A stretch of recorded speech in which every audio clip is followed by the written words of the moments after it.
guys, and welcome to this full build of Das Werks World War I German submarine, the SMU9. This marks my first large-scale submarine kit, and overall it was a great experience, although I was a little adventurous and possibly ambitious. You'll see why. So as you can see, it's a pretty decent kit with enough sprues, lots of parts, nice full-size magazine, although they taped it to the back of the box, so it rips when you take it out, which is unfortunate. I also ordered an extremely detailed edge set from RC Hubs. I think they're in Czech Republic. Amazing company, a little pricey, but great details. They also have a correction for I believe it's the exhaust housing, which is 3D print, and that is featured here too. Being a naval kit, of course, the other thing I'm going to do first, almost out of habit by now, is build the stand so that your hull has somewhere to rest. So you're going to break out the hull and start putting this all together. This is a pretty fundamental and important part of the build, and unbeknownst to me, I think some of these supports had a little plastic left in the ends because this fit was not as snug as I thought it was, and I would only come to realize that when it came time to put the deck on top. There was a little too much space between them. So maybe you don't glue that until you have your deck ready.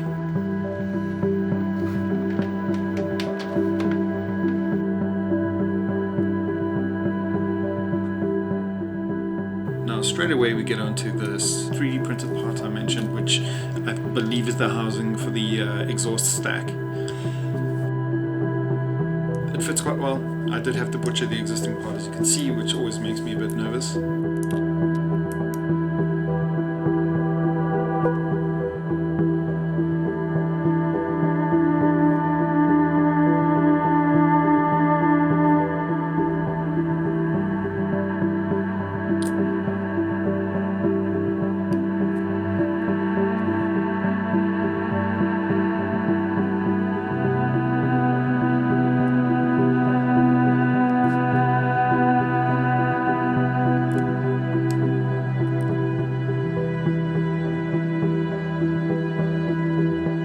Straight away we're into some pretty brutal etch. This is some fine detail from RC Hubs where you have to put these rings in place and put these minute bolts through them.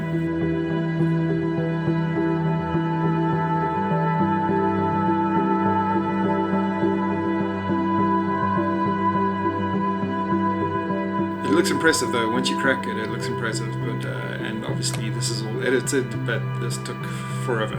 This took most part of the afternoon to get right.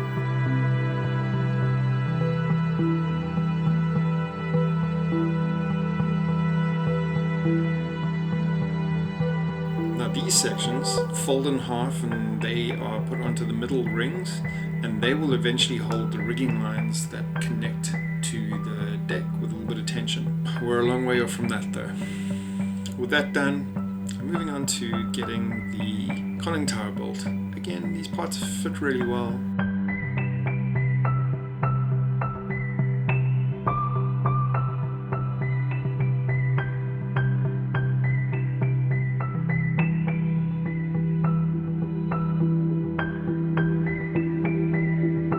My etch kit requires a whole bunch of drilling, which you'll see shortly. All these drainage holes want holes underneath, so I went through, marked where I needed to. I'm using a score just to put an initial center point to the hole, and I'm using my Dremel to drill all these holes, and here I'm going to speed this up and you'll see it's a lot.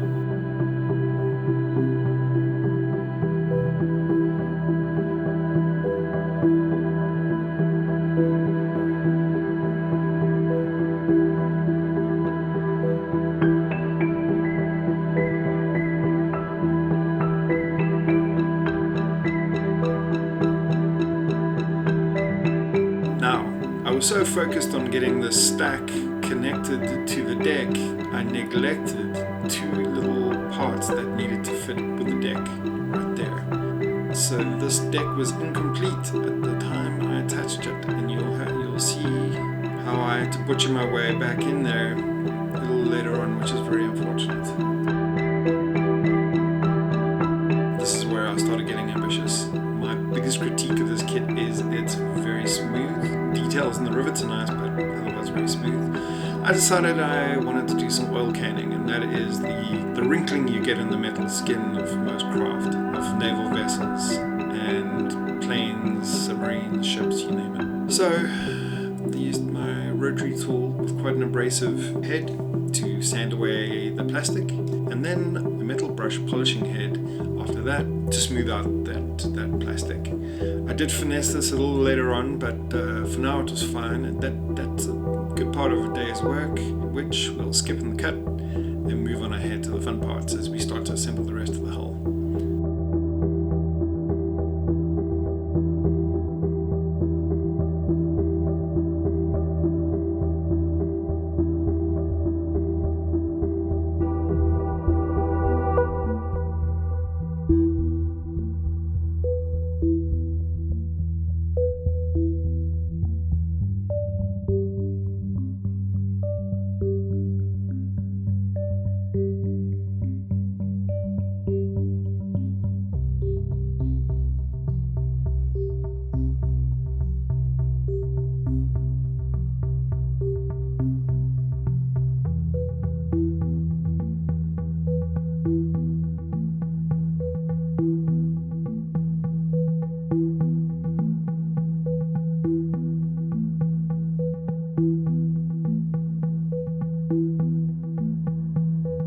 The screw assembly is a little bit complex and tricky. A little bit of coordination and balance is required, but it worked out okay in the end, although there will be some filling required on the screw housing.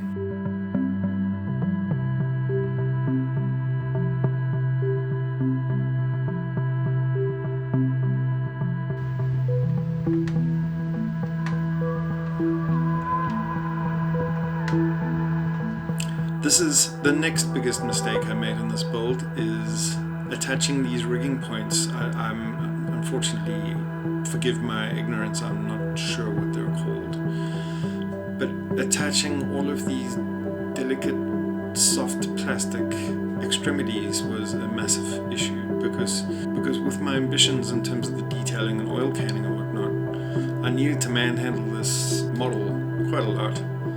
And it was inevitable that that attaching them so early would lead to disaster. But one by one, they snapped off in a couple of days.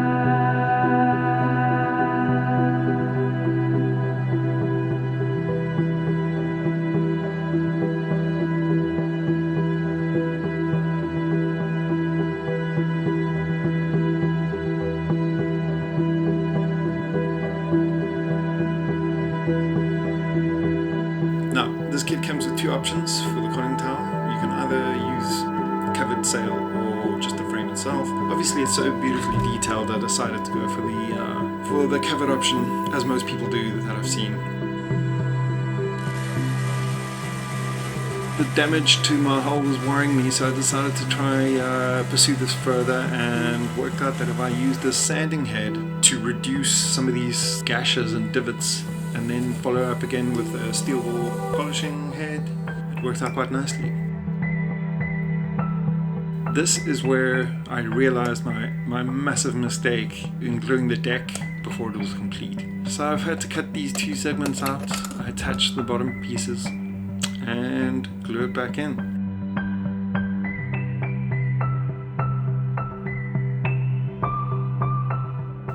So to fix this, it's time to break out some heavy duty putty. Now if you watch this channel, you know I usually use Vallejo's plastic putty, but I need something more substantial to fill these huge gaps.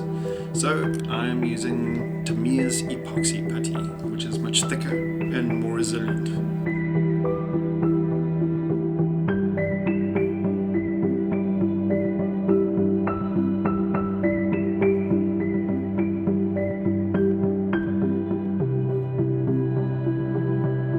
Thick in and heavy and very difficult to get flat. I knew as I was working with it, this was going to turn into a massive sanding job. My hope is that the organic nature of this might feel like welding or metalworking, rough metalworking or something. And these holes need a filling.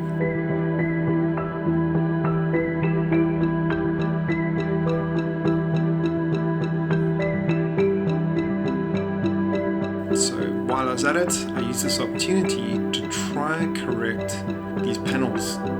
I've seen on most people's builds, the alignment is generally off on these, so I've extended the front two a little further out so that the alignment's better, and then I'm using the saw blade just to force an even gap between them. I'm going to polish off the bow with Vallejo plastic putty to get rid of some of the gaps.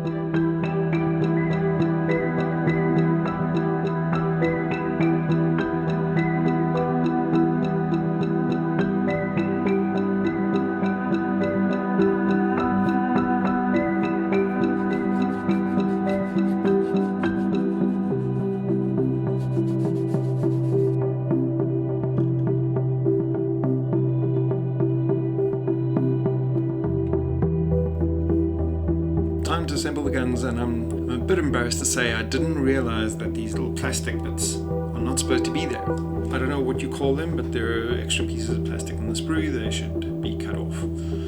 RC Hub's etch set has some great little extra bits and pieces for the two guns. So this is quite an exercise and looking pretty decent by the end of it.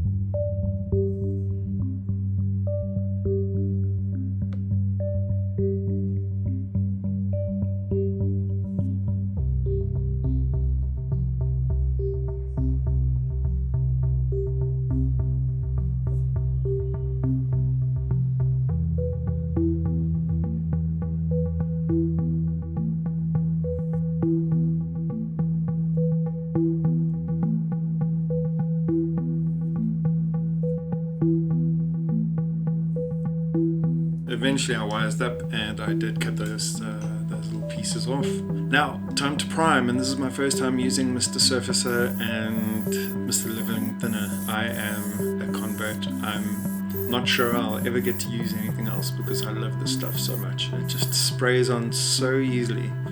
Now I'm priming at this stage just so that I can see what the surface is truly looking like. It's a bit difficult with putty and primer and etch all over the place. So just to see a little bit more of an even color surface will give me an idea of exactly what the status is and what needs and the work that needs to be done.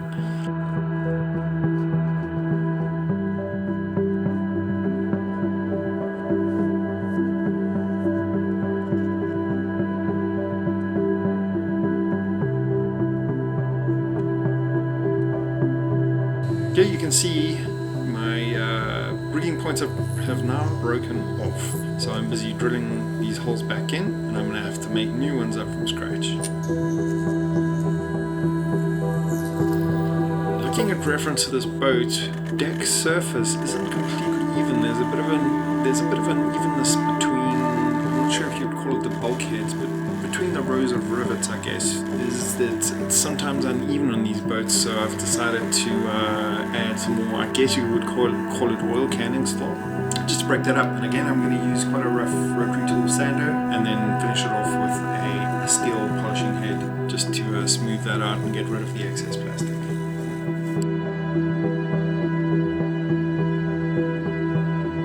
That all done, there's a little bit more filling to do, and then it's time to move on to some more etch.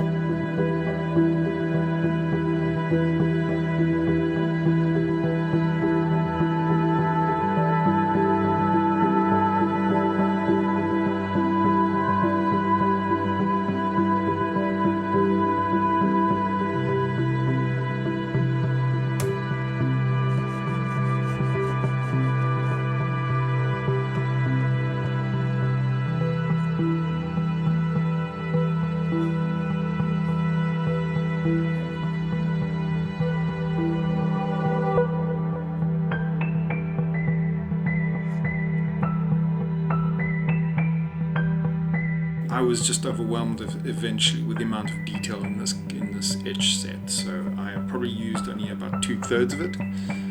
But the part that really attracted to me in the beginning were these panels. I'm not sure what you call them, but they are very distinctive in all the images of these boats that I've seen. So definitely did them, and lots of other little etch pieces that go all over the place and just add some amazing detail.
Now I'm back with putty and I'm thinning it down with water to try add a little detail, but also take the edge off of some of this etch. As you can see, I'm surrounding it and then also dabbing around the area with sponges just to give it a bit of an organic feel, like this was metal that was worked, because as I said, the kit itself is a little perfect, very, very flat. So essentially I'm adding texture.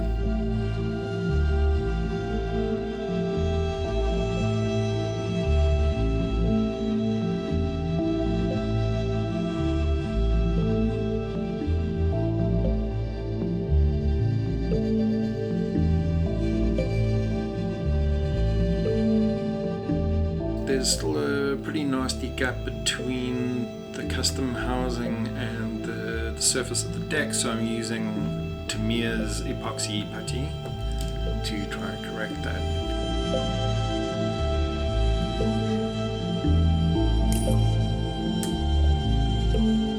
And here you can see me constructing all the rigging points from scratch using brass tubes and some 1mm plastic rods, strategically cut to try and look like the originals.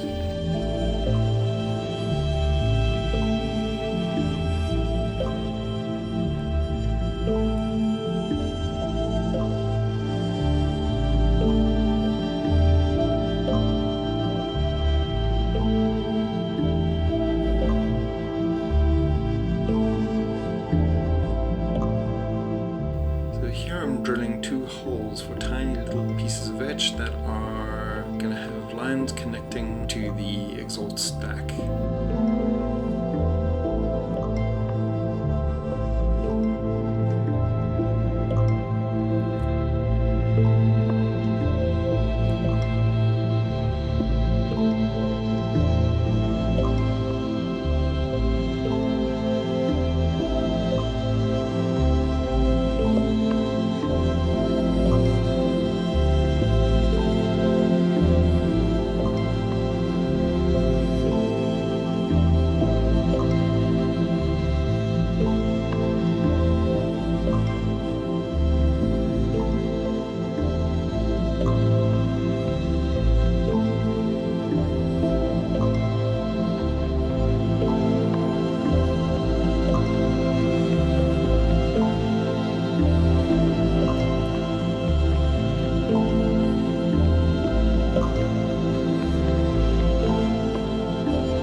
Now it's time to paint. The lighter color is a light grey.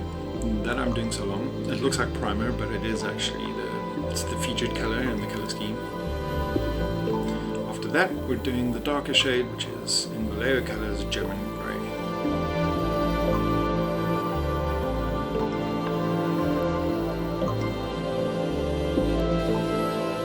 While that dries, I'm also going to paint some other bits and pieces. Masks, unfortunately, I picked up that I'd sprayed a little bit wet and heavy, and you can see just how much leaking there had been through the mask. So that's going to require some touch-ups.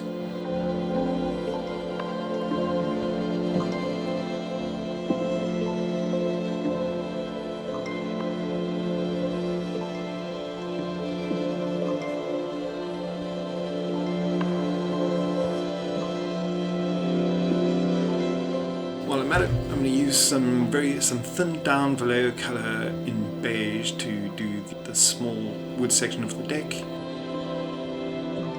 Then I'm going to dry brush some dark grey on that to make it look like wood that looks heavily weathered.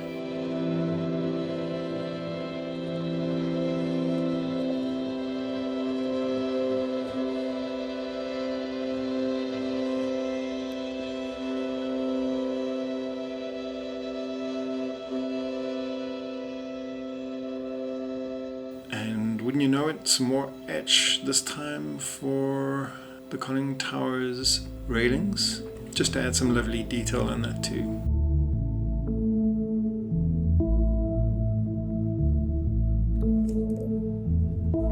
Now, this is not the Pope submarine, this is part of my touch-up to try correct all that horrible leaking in the previous paint job. So masking all of that off and already looking much better.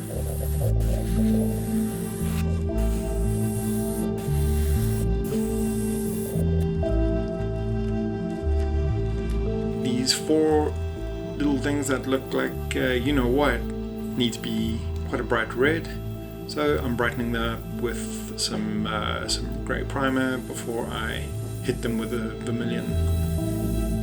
To seal all that work in, I'm going to use Tamiya's semi-gloss coat because I want to weather with oil soon. A semi-gloss will give it something to grip to and not slide all over the place if it was a gloss coat. It will make working with decals a little tricky, but this kit doesn't have many decals. I'm also going to quickly just do a semi-metallic pass over some panels just to give them some variance. I'm going to use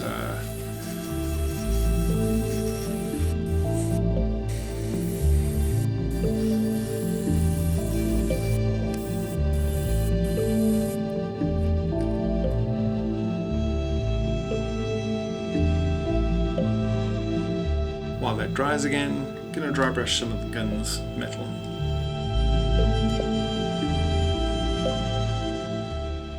Decal time. As I mentioned, that this is a semi-gloss coat on top, which turned out to be a little bit too much adhesion for the decals, and I broke the number 9 straight away. The other problem I'm seeing is, compared to the callouts in the book, in the manual, my 9 is too big, or more likely, my color scheme is slightly off. The grey stripe should be wider so that 9 could fit in, and for some reason it doesn't, even though I followed the call out as closely as I could. So lesson learned, that is a bit of an issue with my build.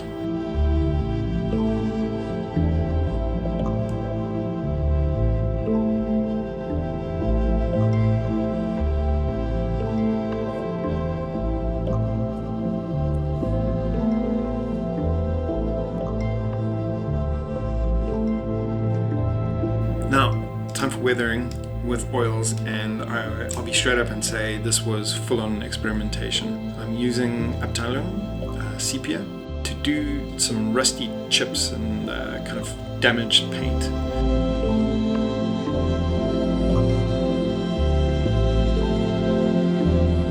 Now, immediately they look too big and they broke the scale a bit for me. So I'm using a brush damp with odorless thinners to eat away at those rust chips, and this did something interesting. It smudged the oils and reduced the footprint of those chips, which had quite an organic and natural feeling to it. I may have gone a little overboard and kind of reduced the chips too much, but I can learn to live with that. So now onto the deck, and I'm doing some light grey oils. As per my usual weathering, I'm laying down some thinners and dotting my color around, which then I'll work in with a clean brush.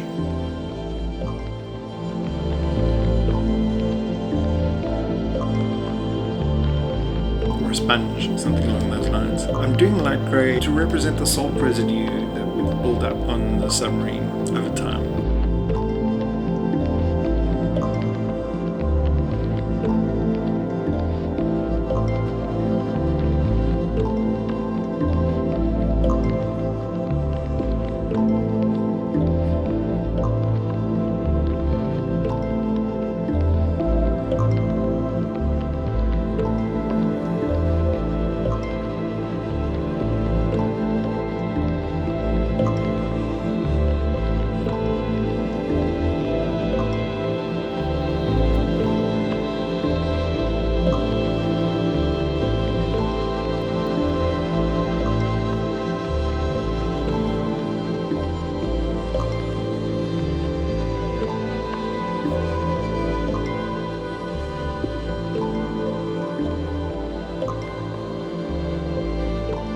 Given all the chips, I figured there would need to be a little bit of rust, so this is going to look very thick and heavy. This is again experimenting. I've never done this before. I wanted to see what it would do for us. So I laid down 2 tones. First, the darker tone of rust, which is Vallejo's brown iron oxide, and then a little bit of old rust, which is a brighter orange, into focused areas on top of that. Obviously it looks way too much. It looks like the ship's ready for the junkie, but the idea being, after that I take a generous dose of Vallejo airbrush thinners and dab it around so that all the pigment will collect and pool into places naturally where, you know, liquids would dry and rust would then occur. When it's all said and done, looking at it, it is too much. It feels about 50% too much to me. So after a day of thinking about it, my plan was to dab on the paint color back over as if there were chips of paint that were still hanging on for dear life. Therefore we could hide most of that rust again.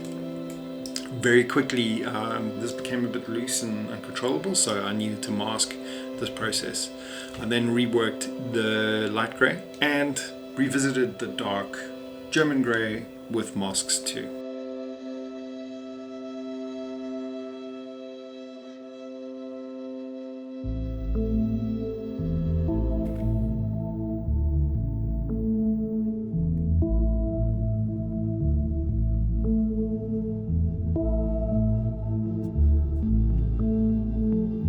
Now with that big picture stuff done, I wanted to work in some kind of more detailed, focused oil weathering. And for this, I'm using that light grey again, dabbing it around and working at it with a clean, dry brush. Every time you see me dabbing with this bigger brush and scrubbing the pigment around, I'm wiping it off.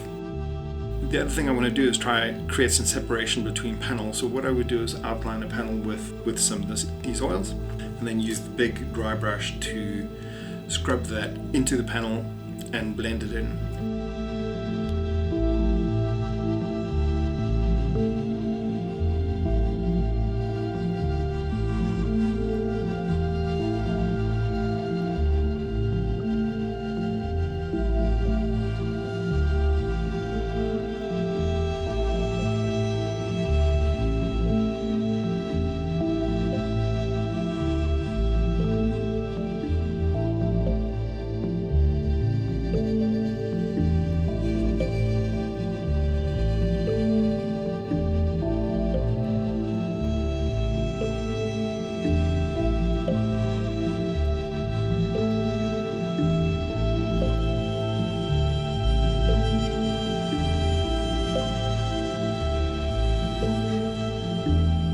Outside of that main deck, I'm also going to do a bit of a pin wash again. These panels on the sides, and then some white kind of pigment running off the side of the ship, and use a sponge loaded with thinners to pour down the side and let them run naturally down the hull.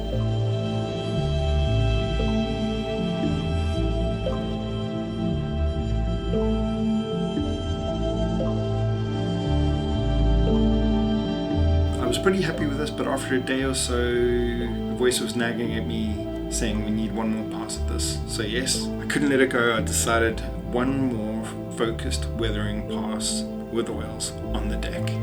By now, I was much more comfortable in this technique in terms of separating these panels, and I'm pretty happy I did it. I'm quite happy with the result.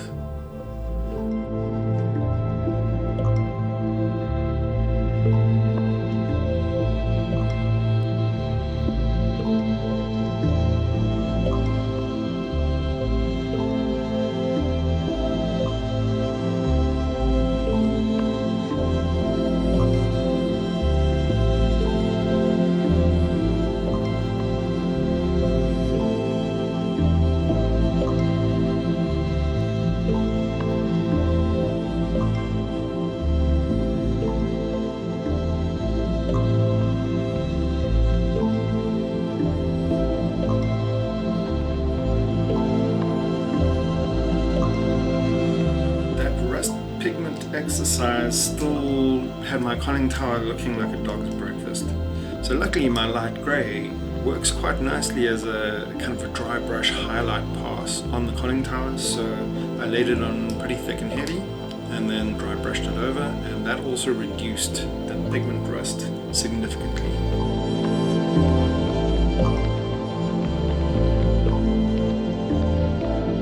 So now I'm going to seal that work in with a Vallejo polyurethane ultra matte varnish.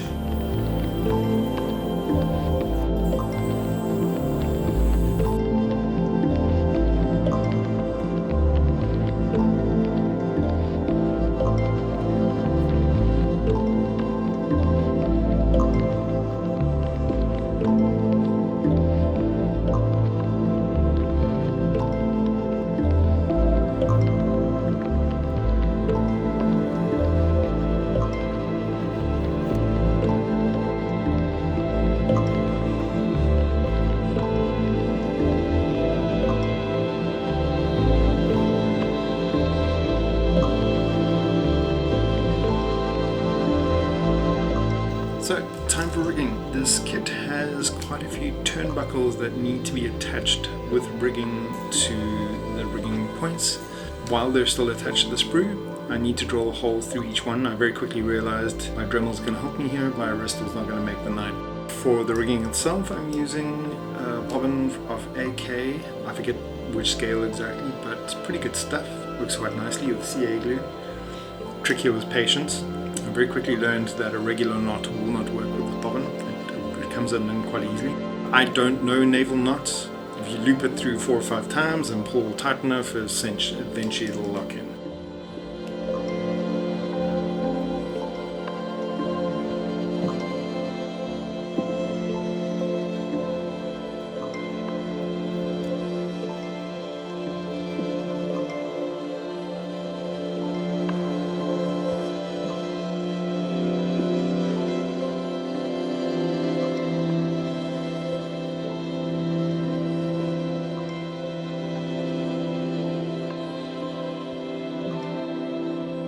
So with all the rigging done, there's only one thing left to do, and that's to dry brush gold paint onto the stand, which is primed with black Mr. Surfacer primer. Incidentally, I also created my own plaque for this build. It's a little small because my 3D printer isn't huge, but have a look at it in the final shot of the reveal, and if you like it, it'll be available to download on my Patreon. And that's everything for today. Thanks so much for watching. Thanks for your time. Appreciate you all. Please like and subscribe if you haven't already, and stay tuned for more builds coming soon. Here's the final product.